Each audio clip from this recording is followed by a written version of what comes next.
ഇന്ന് Ras al ഖൈമയിലാണ് meeting. അതുകൊണ്ട് തന്നെ നമ്മുടെ സെയിൽസ്മാനാണ് എന്നെ കൂട്ടാൻ വന്നത്. മരുഭൂമിയിലെ ചെറിയ പച്ചപ്പും കണ്ട് നേരെ റാസൽ ഖൈമയിലോട്ട്. മീറ്റിംഗ് കഴിഞ്ഞ് ഡിസ്കൗണ്ട് സെൻറ്ററിൽ ചെന്നപ്പോഴാണ് നമുക്ക് പരിചയമുള്ള പല ആളുകൾ ഇവിടെ ഉണ്ട് കേട്ടോ. അതും പല കളറിലുള്ള മുട്ടയും ഇട്ട്. ഫഹദ് ഫാസിൽ സിനിമയിൽ പറഞ്ഞതുപോലെ തന്നെ ഐഡിയ ഉള്ളവന് ഇതുപോലെ മുന്നേറിക്കൊണ്ടേയിരിക്കും. ഇപ്പോൾ യുഎയിൽ കളിച്ചുകൊണ്ടിരിക്കുന്നത് ഇവനാണ്, ലബൂബ്.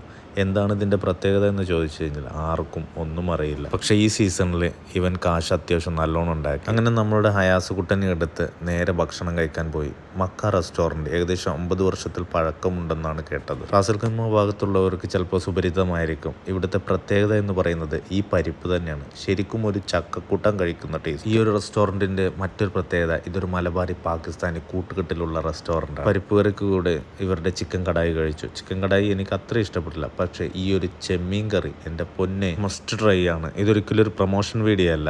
പക്ഷേ ഇവിടെ വന്ന് കഴിക്കുന്നവർ എല്ലാ നാഷണാലിറ്റീസും ഉണ്ട്. ഈ ഭാഗത്തുള്ളവരും ഇതുവഴി പാസ് ചെയ്യുന്നവരും ഇവിടെ കയറിയിട്ടില്ല എന്നുണ്ടെങ്കിൽ ഒന്ന് കയറി കഴിച്ചിട്ട് അഭിപ്രായം പറയണേ. അങ്ങനെ ഞാനും സുഹൈലും തിരിച്ചു നേരെ അജ്മാനിലോട്ട്. Anyway, thank you so much.